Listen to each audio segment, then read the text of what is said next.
The Commission on Audit, COA, has flagged the OBP, Office of the Vice President, for deficiencies, kakulangan ng dokumentasyon, no, on the distributed welfare goods worth 110 million 2024.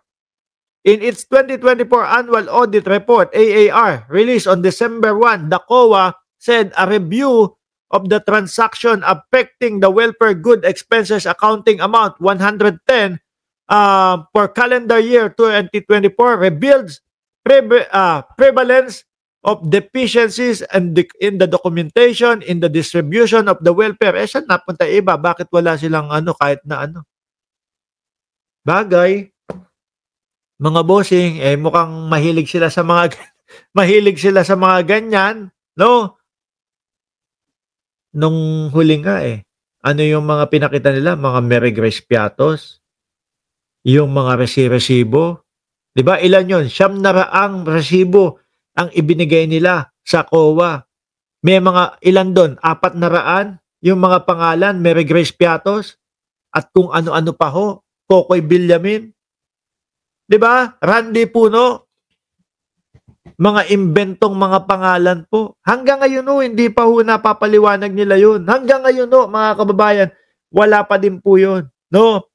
Kung nalusutan nila yung impeachment, Team Asim, totoo, Chris Angel. 'Di ba? Kasama pa Team Asim, Jugs de Asim, yung Jugs de Asim, alam ko ang ibig sabihin nun, Jogang Maasim Yung impeachment mga kababayan, hindi naman ho nila talaga nalusutan yan Ang ipinanlusot lang ho nila dyan, mga boss Chipamo, sir, ay technical. Kesyo daw po ang sinasabi nila, nako, ganun no? Hindi pwede yung 2 impeachment sa 1 taon Yun lang po. Pero kung tatanungin po, ano ang depensa ninyo?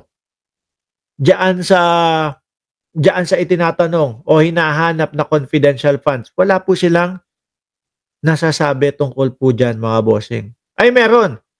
2 taon pagkatapos po ng pagtatanong ng mga taong bayan kay Vice Presidente, ang sasabihin ng Vice Presidente, yung pera daw po na confidential funds ay ginamit daw po sa pagsugpo ng korupsyon sa Department of Education. Sila nga itong merong mga issue doon, kagaya ng mga laptop, etc.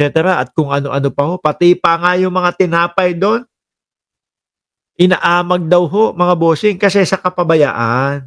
Di ba? Asan dito? It said that one of the deficiencies in the failure of the OBP to provide a verified and certified master list of beneficiary situation report, SITREP, and mission order, which should have been prepared before the start of the distribution welfare good amounting 61,875,000 and 816.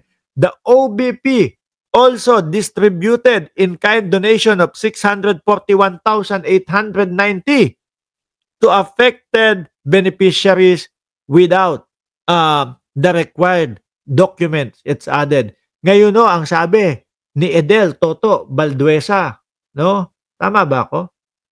February of 2026, new impeachment may be filed again. Ako naniniwala ako dyan, mga kababayan. Totoo pong ipafile ulit yan.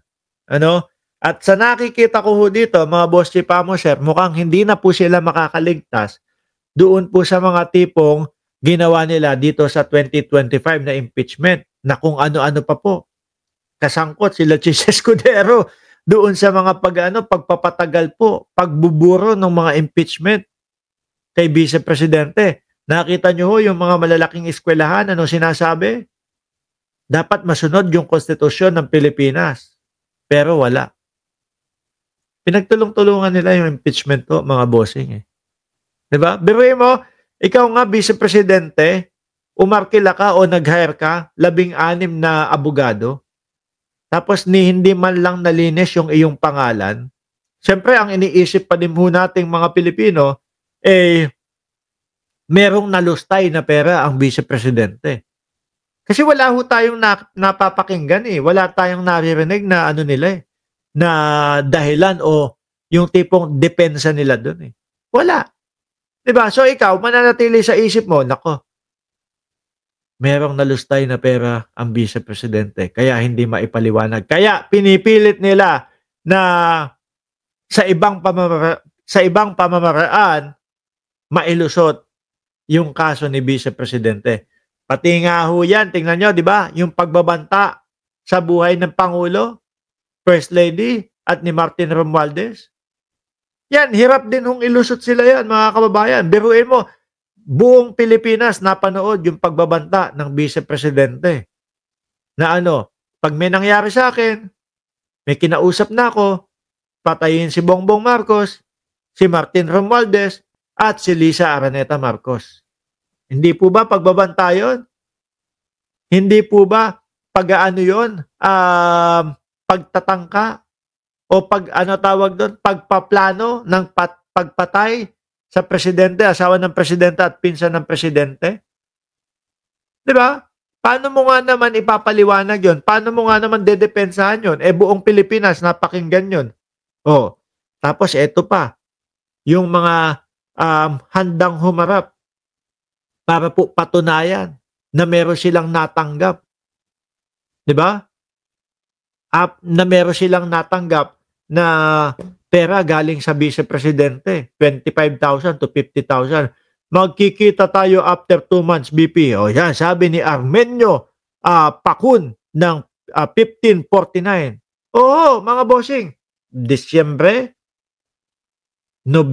Disyembre, January, February. Oo, mga boss pa mo, sir. Ipa-file ulit yan. Ay, nandiyan na si Mama Love. So, shout out po sa iyo. Kaya nga gusto nila pabagsakin si PBBM para iwas silang lahat sa kaso. Yan naman po talaga ang dahilan kung bakit po kaliwat kanan yung mga rally Diba? Pabagsakin, mapaalis si Pangulong Bongbong Marcos upang sa ganon lahat ng mga na iniimbestigahan matunaw na lang po. Si Roque makauwi na po. Pagod na yung akla kasi kakatago. Diba? Yan naman ho lahat mga kababayan. Baka pati ho sino ba yung isa yung nagtatago? Si Bantag. Baka lumutang na din ho yun Kapag ka napababa nila si Pangulong Bongbong Marcos at maipalit na si Sara Duterte. Pero mga kababayan, mga boss mo sir, hindi po mangyayari yan. Alam po ni Pangulong Bongbong Marcos na naka-back up sa kanya ang mamamayang Pilipino. No? Na ito pong mga corrupt na mga politiko sinusuportahan po siya ng mamamayang Pilipino. Kasi gusto ho natin lahat, mga bossing, umayos na ang ating bansa. Lubog na po tayo sa utang. At nakita nyo ho, yung mga ninanakaw nilang mga pera, billion po. Tapos sasabihin ng mga DDS, oy, madaming problema ang ating bayan. Bakit inuuna pa yung mga impeachment, etc. na yan? Ha? Yun nga yung number 1 na problema ng ating bayan Yung mga hindi maipaliwanag kung saan po dinala yung pera ng mamamayang Pilipino.